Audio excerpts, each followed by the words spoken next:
اعوذ باللہ من الشیطان الرجیم بسم اللہ الرحمن الرحیم وبہ نستعین وهو خیر ناصر ومعین الحمد للہ والصلاۃ علی اہلہا السلام علی الحسین وعلی علی ابن الحسین اللہم صلی علی محمد وعلی محمد السلام علیکم ورحمۃ اللہ وبرکاتہ۔ سامعین محترم، آج کا ہمارا موضوع رسول خدا صلی اللہ علیہ وآلہ وسلم کی ولادت کے وقت جو واقعات رونما ہوئے وہ آپ لوگ کی خدمت میں بیان کرنا ہے۔ سامعین محترم، 17 ربیع الاول رسول خدا صلی اللہ علیہ وآلہ وسلم کی ولادت کا دن ہے۔ سامعین محترم، اس دن حیرت انگیز واقعات رونما ہوئے۔ آپ کی والدہ ماجدہ کو بار حمل محسوس نہیں ہوا۔ حضرت جناب بی بی آمنہ کو بار حمل محسوس نہیں ہوا، یعنی یہ محسوس نہیں ہوا کہ بی بی حمل میں ہے، اور وقت ولادت رسول خدا صلی اللہ علیہ وآلہ وسلم پاک تھیں، اور جب رسول خدا کی ولادت ہوئی آپ مختون اور ناف بریدہ تھے، یعنی جب رسول خدا صلی اللہ علیہ وآلہ وسلم کی ولادت ہوئی بی بی آمنہ پاک تھیں اور رسول خدا مختون اور ناف بریدہ پیدا ہوئے۔ جب رسول خدا صلی اللہ علیہ وآلہ وسلم کی ولادت ہوئی تو آپ کے جسم سے ایسا نور ساطع ہوا جس سے ساری دنیا منور اور روشن ہو گئی۔ اور جب رسول خدا صلی اللہ علیہ وآلہ وسلم کی پیدائش ہوئی، آپ نے پیدا ہوتے ہی دونوں ہاتھوں کو زمین پر ٹیک کر سجدہ خالق ادا کیا، اور پھر آسمان کی طرف سر بلند کر کے تکبیر کہی اور فرمایا لا الہ الا اللہ انا رسول اللہ زبان پر جاری کیا۔ شیطان کو رجم کیا گیا اور اس کا آسمان پر جانا بند ہو گیا، یعنی جب حضرت عیسیٰ علیہ السلام کی ولادت ہوئی تب شیطان کو چوتھے آسمان تک روکا گیا۔ رسول خدا کی ولادت سے پہلے، حضرت عیسیٰ علیہ السلام کی ولادت سے پہلے شیطان 7ویں آسمان پر جاتا تھا۔ جب حضرت عیسیٰ علیہ السلام کی ولادت ہوئی تو شیطان کو چوتھے آسمان تک محدود کر دیا گیا، اور جب ختمی مرتبت سید الانبیاء احمد مجتبی حضرت محمد مصطفیٰ صلی اللہ علیہ وآلہ وسلم کی ولادت ہوئی تو شیطان کو 7واں آسمان تک روک دیا گیا، یعنی شیطان کو 7ویں آسمان تک نہیں جانے دیا گیا، اور ستارے مسلسل ٹوٹنے لگے۔ تمام عالم میں ایسا زلزلہ آیا کہ پوری دنیا کے کسینے اور دیگر غیر اللہ کی عبادت کرنے کے مقامات منہدم ہو گئے۔ یعنی جب رسول خدا صلی اللہ علیہ وآلہ وسلم کی ولادت ہوئی، شیطان کو آسمان پر جانے سے روک دیا گیا، ستارے مسلسل ٹوٹنے لگے، تمام عالم میں ایسا زلزلہ آیا کہ پوری دنیا کے بت خانے اور غیر اللہ کو پوجنے والے عبادت کرنے کے مقامات جتنے بھی تھے سارے منہدم ہو گئے، سارے ختم ہو گئے۔ جادو اور کہانت کے ماہر اپنی اپنی عقلیں کھو بیٹھے۔ جو بھی جادوگر تھے کہانت کو جانتے تھے، کہانت کے ماہر تھے، جادو کے ماہر تھے، جو جادوگر تھے، جو رسول اسلام صلی اللہ علیہ وآلہ وسلم سے پہلے جو جادو کیا کرتے تھے، ان کی عقلیں ختم ہو گئیں، وہ اپنی اپنی عقلیں کھو بیٹھے۔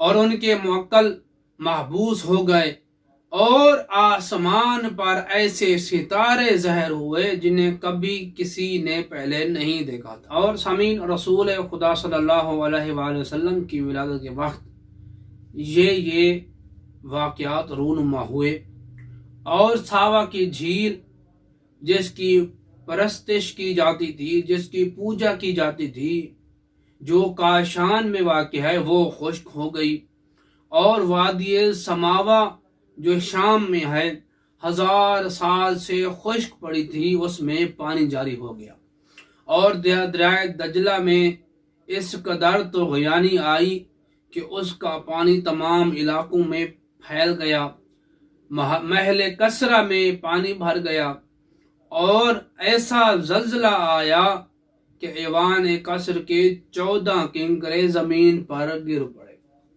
یعنی جتنے بھی بت خانے تھے اور جتنے بھی بت رکھے ہوئے تھے، رسول خدا صلی اللہ علیہ وآلہ وسلم کی ولادت کے وقت سارے کے سارے بت زمین پر منہ کے بل گر پڑے، اور فارس کی وہ آگ جو 1000 سال سے مسلسل روشن تھی، وہ فوراً بجھ گئی۔ کیوں؟ کیونکہ رسول خدا صلی اللہ علیہ وآلہ وسلم کی ولادت ہوئی، رحمت العالمین کی ولادت کی وجہ سے یہ واقعات رونما ہوئے۔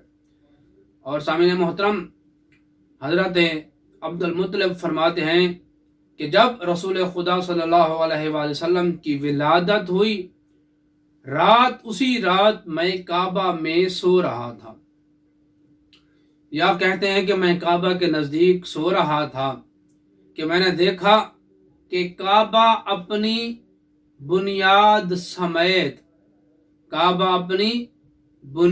سمیت زمین سے اکھڑ کر مقام ابراہیم کی طرف سجدے میں گر گیا۔ یعنی حضرت عبد المطلب فرما یہ رہے ہیں کہ رسول خدا کی ولادت کے وقت میں کعبہ کے نزدیک سو رہا تھا۔ جب رسول خدا کی ولادت ہوئی، کعبہ اپنی بنیاد سمیت مقام ابراہیم کی طرف جھک گیا، سجدے میں گر پڑا، پھر سیدھا ہو کر کہنے لگا اللہ اکبر، محمد مصطفیٰ کے رب نے اور میرے رب نے مشرکین و کفار کی نجاست سے مجھے پاک کر دیا۔ اور سامعین محترم، تمام بت منہ کے بل گر پڑے۔ پھر حضرت عبد المطلب فرماتے ہیں کہ میں نے دیکھا بہت سارے پرندے کعبہ کے پاس جمع ہیں، اور فرماتے ہیں مکہ کے پہاڑ کعبہ کی طرف جھک گئے۔ اور حضرت عبد المطلب فرماتے ہیں ایک سفید بادل جو حضرت آمنہ کے حجرے کے قریب موجود ہے، یہ حضرت عبد المطلب کہتے ہیں میں حیرانی کے عالم میں بھاگتا ہوا دوڑتا ہوا خانہ بی بی آمنہ کے پاس پہنچا، اور میں نے حضرت بی بی آمنہ سے پوچھا کیا یہ میں خواب دیکھ رہا ہوں؟ جناب سید آمنہ فرماتی ہے نہیں، ایسی بات نہیں ہے، بلکہ یہ حقیقت ہے۔ اور حضرت عبد المطلب فرماتے ہیں کہ یہ جو سفید بادل تھے آپ کے حجرے پر، وہ کہاں گئے؟ جو آپ کے پیشانی میں نور ساتے تھا، وہ کہاں گیا؟ بی بی آمنہ فرماتی ہیں جو ابھی فرزند پیدا ہوا ہے، وہ نور اسی فرزند میں ہے۔ اور حضرت عبد المطلب بیان کرتے ہیں کہ جب حضرت رسول خدا صلی اللہ علیہ وآلہ وسلم کی ولادت ہوئی، میں نے دیکھا کہ کچھ پرندے ہیں جنہوں نے رسول خدا صلی اللہ علیہ وآلہ وسلم کو اٹھا لیا۔ حضرت آمنہ پریشان ہوئی۔ اسی پریشانی کے عالم میں حضرت آمنہ فرماتی ہے کہ آپ جانے اور آپ کا بیٹا جانے۔ سامعین محترم، حضرت عبد المطلب پریشان ہوئے، غصہ ہوئے کہ ان پرندوں سے کہنے لگے کہ میرے فرزند کو میرے پاس پہنچا دو، میرا فرزند مجھے واپس لا دو۔ وہ جتنے بھی پرندے تھے حضرت رسول خدا صلی اللہ علیہ وآلہ وسلم کو لے کر حجرے میں داخل ہو گئے۔ حضرت عبد المطلب نے جب یہ ماجرا دیکھا، حضرت عبد المطلب نے تلوار نکالی اور کہا میرا بچہ واپس کرو ورنہ میں تمہیں قتل کر دوں گا۔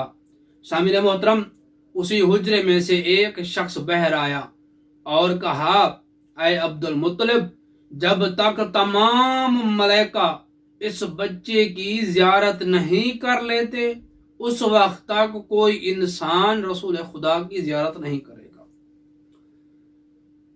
حضرت عبد المطلب کہتے ہیں میں کانپنے لگا، میرے اوپر خوف طاری ہو گیا، پھر میں واپس آ گیا۔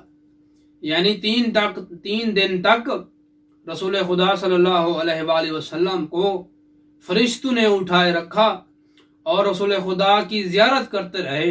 جوک در جوک فرشتے آ کر رسول خدا صلی اللہ علیہ وآلہ وسلم کی زیارت کرتے رہے۔ 3 دن کے بعد پھر رسول خدا صلی اللہ علیہ وآلہ وسلم کو واپس کر دیا گیا۔ سامعین محترم، رسول خدا صلی اللہ علیہ وآلہ وسلم کی بہت بڑی فضیلت ہے، عظمت ہے۔ اتنی عظمت ہے رسول خدا صلی اللہ علیہ وآلہ وسلم کی کہ رسول خدا کی نہ آج تک رسول خدا کا سایہ تھا، اور رسول خدا جہاں بھی جاتے ایک بادل رسول خدا کے اوپر سایہ کیے رہتا۔ کیا عظمت بیان کریں رسول خدا صلی اللہ علیہ وآلہ وسلم کی، جس کے بارے میں اللہ سبحانہ و تعالیٰ نے حدیث قدسی میں ارشاد فرمایا یا محمد عزت و جلالی لولاک ما خلقت آدم، اے میرے محبوب نبی، اے میرے یاسین نبی، اگر تیری خلقت مقصود نہ ہوتی تو میں آدم کو خلق نہ کرتا۔ پھر حدیث قدسی میں ارشاد ہوتا ہے یا احمد لولاک لما خلقت الافلاق، اے میرے محبوب نبی، اے میرے یاسین نبی، اگر تجھے خلق کرنا مقصود نہ ہوتا تو میں افلاق کو خلق نہ کرتا، اگر تجھے پیدا کرنا مقصود نہ ہوتا میں اس جہان کو خلق نہ کرتا۔ سامعین محترم، رسول خدا صلی اللہ علیہ وآلہ وسلم کی ولادت ہوئی اور یہ سارے واقعات رونما ہوئے۔ سامعین محترم، کتنی عظمت ہے رسول خدا صلی اللہ علیہ وآلہ وسلم کی، اور اس دن 17 ربیع الاول کی کتنی عظمت ہے کہ اس دن ایک روزہ رکھنا 1 سال روزے رکھنے کے برابر کا ثواب اسے عطا کیا جائے گا۔ سامعین محترم، دعا ہے اللہ آل محمد صدقے ہمیں آل محمد کی سیرت پر عمل کرنے کی توفیق عطا فرمائے، اور دعا ہے اللہ آل محمد صدقے جتنے بھی مومن و مومنات پریشان حال ہیں ان کی پریشانیاں دور فرمائے، جتنے بھی مومن و مومنات تنگ دست ہیں ان کی تنگ دستیاں دور فرمائے، جتنے بھی مومن و مومنات پریشان حال ہیں ان کی پریشانیاں دور فرمائے، ہمارے اور ہمارے والدین کے صغیرہ کبیرہ گناہ معاف فرمائے۔ سب سے پہلی، سب سے آخری اور سب سے بڑی دعا ہے اللہ آل محمد صدقے یوسف زہرا کے ظہور میں تعجیل عطا فرمائے۔